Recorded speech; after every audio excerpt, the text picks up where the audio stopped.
Youth in Urban Space was quite a big project about young people living in big European cities. It was mainly about how they are using the public space there, what are their needs and what are their possibilities, and how has that changed in recent years. The project was funded by the European Union. It was a strategic partnership in the framework of the Erasmus Plus program. The initiative was set by the Association of Viennese Youth Centers. The partners were the Comune di Milano from Italy, an NGO called Tempo per l'Infanzia from Milano, from Germany the Stuttgart Jugendhaus, Gemeinnützige Gesellschaft, the Helsinki Youth Department from Finland, and as a research partner we had the University of the city of Krems in Austria. The idea came up in Vienna by some people from the Association of Viennese Youth Centers, 2017-2018. But when we started to build the partnership, the COVID pandemic happened. So we also finally had to involve that. We collected a lot of data. We had online questionnaires for young people and for youth workers. We made youth research in all 4 cities. Altogether, we reached more than 2,200 young people. We reached 400 youth workers. We had focus groups in each of the cities for youth workers and for young people, and we had observations. The main target group of the project definitely had been the youth workers themselves. They had carried out the project mainly. Youth workers from different cities visited together one of the partner cities, and there they observed what kind of young people are doing what in the public space.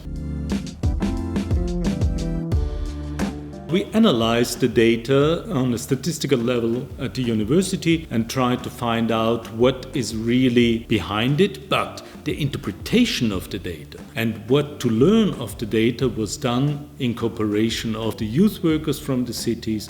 It is very interesting that young people are on the one side spending a lot of time at home, which might also be a result of the COVID situations that we had, but when they meet with friends, it's outside, it's in public space. It is interesting to see that young people do not really see a lot of effect of Corona for their leisure activities. On the other side, we see that youth workers have perceived a lot of changes for their working conditions.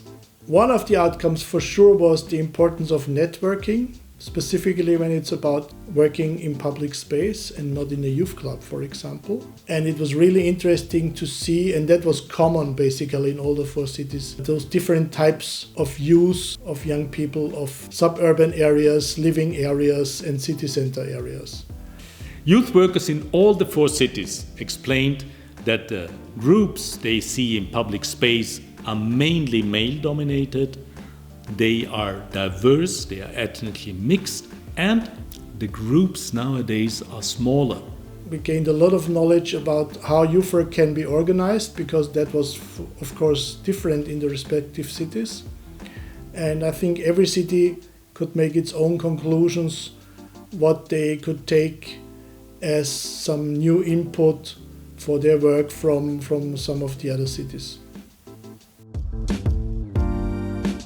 The results are relevant for different groups of users, for the youth workers, for youth researchers, for city and urban planners, and most of all for youth policy makers. If you really want to make a change in advantage for young people, in the long run the impact only can be achieved by long-term projects and institutionalized interventions.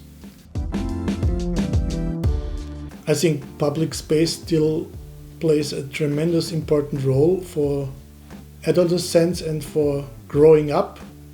Well, the main message is definitely public space is a meeting place for young people. It's the place where they can be together with their friends and where they can really live their social contacts.